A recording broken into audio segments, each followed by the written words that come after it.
Thank you for tuning in to today's micro lecture. This is going to be the last micro lecture on compounding, where we're calculating the future value of a sum. And today we're going to talk about the rule of 72. I think a lot of you have probably heard this. Probably hear financial advisors talk about it, people on TV, market commentators, etc. So we're going to go into that today. Now, the rule of 72 gives us the approximate number of years to double an investment, to double our money.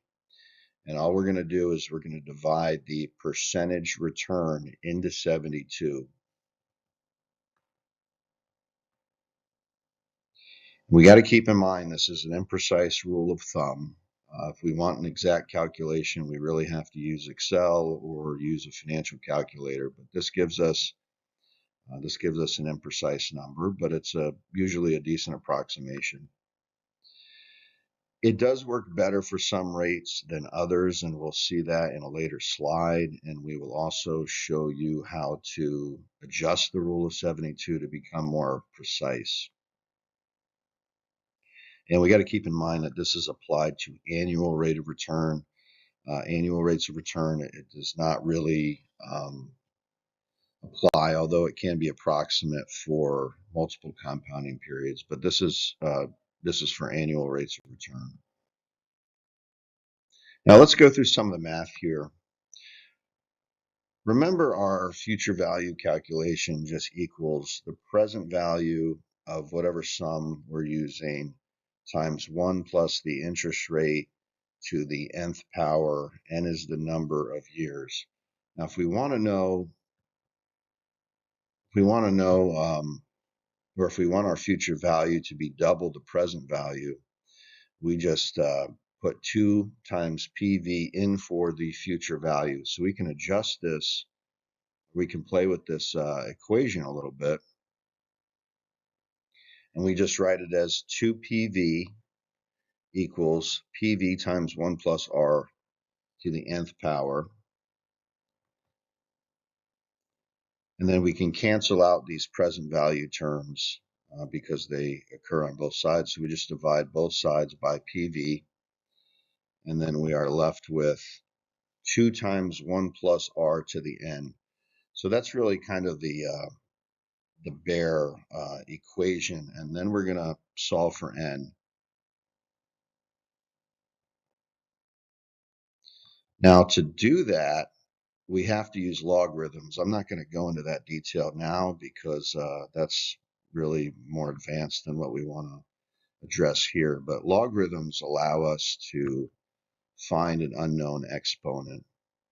And luckily, there is a logarithm function in most calculators, even low price calculators have them. So it's easy to do. So we have this natural logarithm function. This is the actual equation, but again, we're just going to take the natural logarithm of 2 divided by r, and that gives us n. Now, when we take the natural logarithm, we're actually using continuous compounding, and that gives us 0.693. So we're rounding up.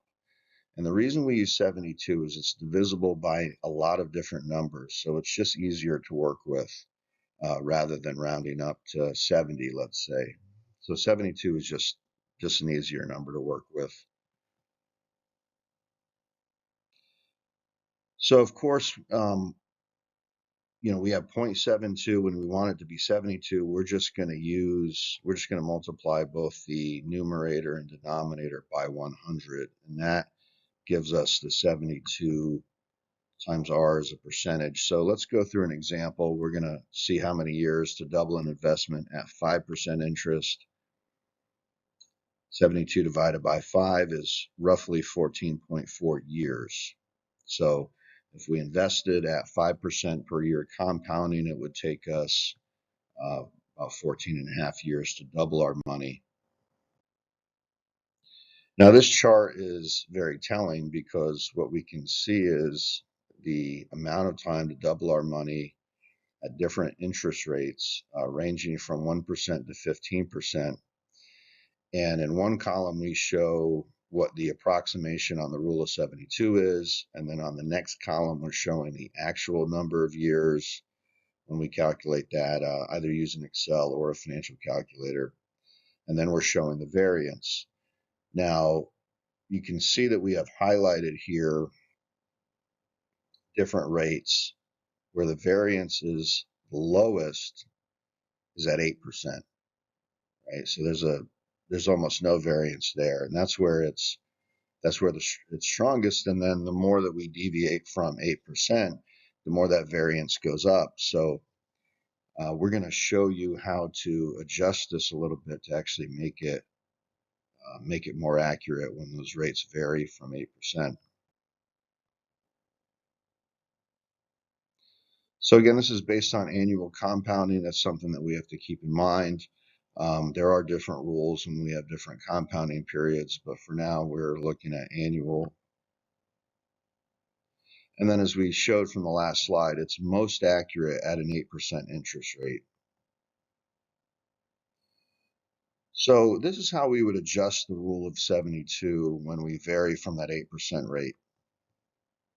For every 3 points above 8%, we're going to add 1 to 72.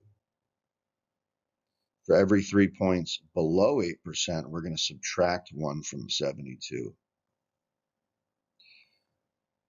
So let's just look at a couple of examples. If we have a rate of 2%, we would use 72 minus 2 equals 70. So when the rate is 2%, because that is 6 points below 72, we're going to subtract 2 from 72. We're going to use 70 instead of 72. So that's going to become the rule of 70 at that point.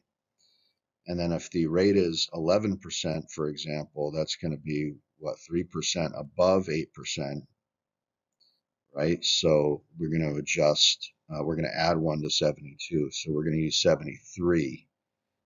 And we're just going to do that as those rates vary so we can make this rule of thumb more accurate. Well, thank everybody for tuning in, and we will see everyone on our next lecture. If you guys like these lectures, please like and subscribe.